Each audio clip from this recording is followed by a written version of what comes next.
I wanted to feel immersive, so like people read the book and they go, God, I wish I was there, it must have been cool.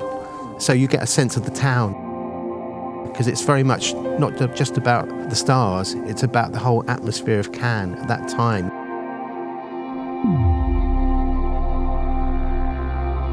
I didn't have contact sheets or anything, so I had to go back and look with a magnifier at the negs. 1,500 images, I think. So I was trying to find things that would work for themes within the book.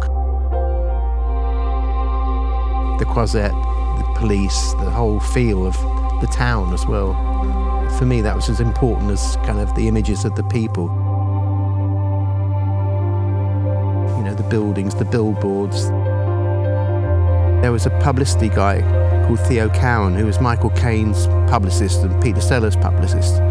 And he said to my boss, would you go to Cannes? Would you come down to Cannes and start, we need some things shooting in Cannes. So my boss came back to the office and he said, right, we've been asked to go to the Cannes Film Festival, who wants to go? It meant setting up a lab, processing and printing all your own stuff, doing it overnight. Everyone went, oh no, that sounds like hard work. So I said, well, I'll give it a go. I thought it's an adventure.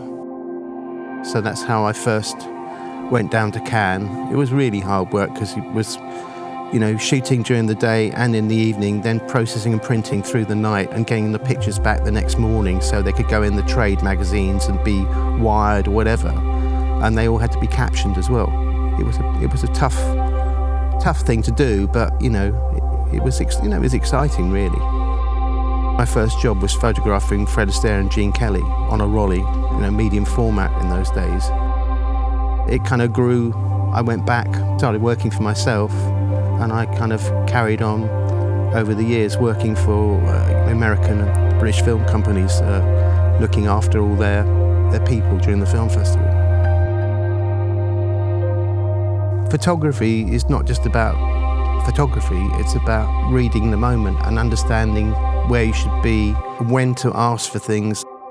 If you're looking after big stars, if you're looking after Muhammad Ali, you've got to be there, but you don't want him to know you're there. You don't irritate them, you kind of choose your moments.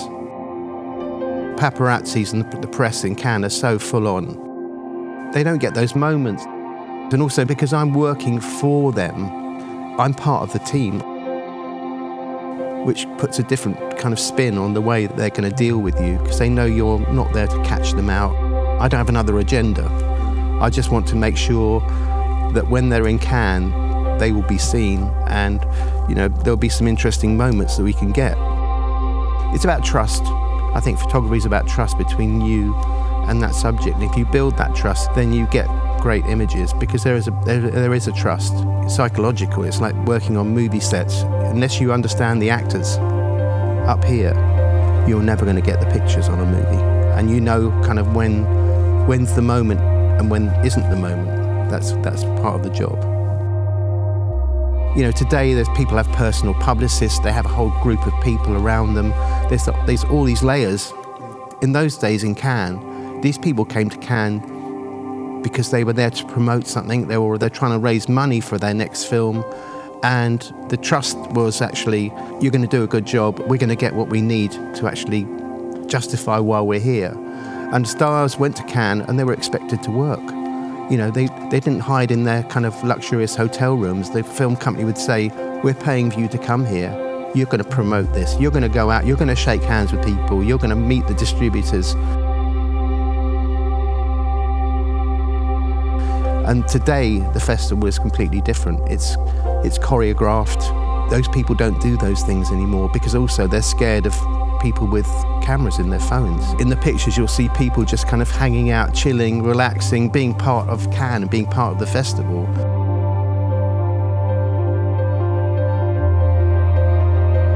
Which doesn't happen today, because it's too dangerous that a bad picture will get out. In the pictures in the book, people look like normal people enjoying themselves, being part of an event. And today, they turn up in a black limousine, blacked out windows. Everyone thinks Cannes now is someone standing on a red carpet. And for me, that's not canned. That's a photo call. They come out 2 minutes on the red carpet, get back in the limousine, and they leave. And they don't kind of hang out on the beach bars. You'll find someone in a cafe having a coffee, just being normal. They can't be normal like that anymore. These things will never happen again, these moments. I think maybe the actors today miss that, but they know they can't reproduce that today because of, you know, the kind of entourage, the layers of people around them, you know, people who are in the way of these things happening. And so they tend to hide. I mean, I'm so pleased there weren't influencers there in those days, because actually everything gets watered down. Influencing just waters everything down, and everything just sort of flattens out because it's there. Everyone's got everything. So what's special? You know, you kind of, it's those moments that you kind of, you know, magical moments that you want.